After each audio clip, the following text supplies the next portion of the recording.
زمانے یہ نصاب حضور نے مقرر کیے نا، 5 اونٹ، 30 گائیں، 40 بکریاں، 7.5 توڑے سونا اور یہ 52.5 توڑے چاندی۔ اس وقت ان کی قیمت ایک ہی، فرق نہیں تھا، بالکل ایک ہی، اونٹوں کی بھی وہی قیمت تھی، یہ ہر چیزوں، اس لیے یہ دشواری نہیں تھی۔ اب مشکل پیش آ گئی کہ 52.5 توڑے چاندی کا توڑا تو سونا ایک ہی، اس سے زیادہ 7.5 توڑے، تو اب جو ہے نا کچھ پریشانی ہوتی ہے۔ تو اس بارے میں پہلے تو علماء یہ کہتے رہے کہ وہ نس نہیں تھی نہ کوئی واضح اعلان، کیونکہ آپ نے سونے چاندی کا ہی بتایا تھا نا، یہ سکے وغیرہ تو بعد میں نکلے، تو پیسوں کو کس طرح شمار کریں چاندی کے حساب سے؟ تو علماء کہتے تھے کہ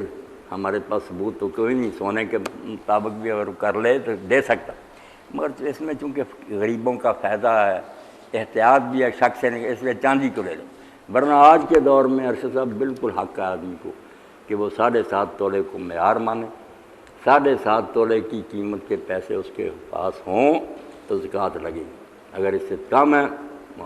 اپنی خوشی سے صدقہ دینا چاہتا دے۔ ٹھیک بات اس دور میں یہ 7.5 توڑے سے سال بھر بھی گزارا مشکل ہے، وہ چاندی والا کتاب ختم کر دیں۔ 7.5 توڑے کو آپ بے فکر ہو کر رکھ لیں، اتنے پیسے ہو جائیں پھر زکوٰۃ دیں۔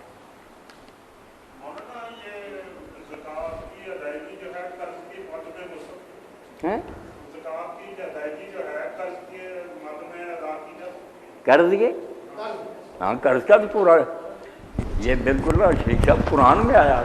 8 جو بیان کی ہے اللہ نے کہ یہاں جہاں خرچ ہو سکتا، وہاں فقیر مسکین کے ساتھ ہی والغارمین آیا کہ جو گھاٹے میں آ گئے، قرضہ ہو گیا، کسی طرح بھی دباؤ میں آ گئے، ان کا قرض اتارنا جو ہے نا بہت آرا نہیں،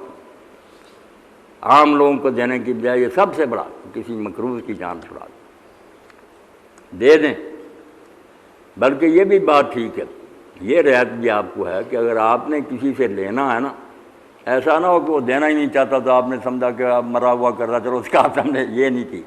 اگر وہ دینا چاہتا، نیت ہے اس میں چلے گی، مگر آپ سمجھے دے نہیں سکتا، تو آپ جو زکوٰۃ بنتی ہے نا وہی سمجھ لیں کہ زکوٰۃ ہو چکی، اس کو کہہ دیں یار آ گئے پیسے، بتانے کی ضرورت نہیں کہ قرضہ تجھے دے دیا ہی نہیں، اس کو یہ کہہ دیں کہ فکر مند نہ ہو مل گئے یار پیسے نہیں، اور وہی سمجھ لیں کہ جو زکوٰۃ تھی ادا ہو۔ مرے ہوئے قرضے میں نا یہ بہانہ بنائیں کہ آپ ملنی ہے، چلو اب اس طرح ٹال لیں، ہے یقین کہ وہ دینا بھی غریب چاہتا مگر نہیں اس کے پاس۔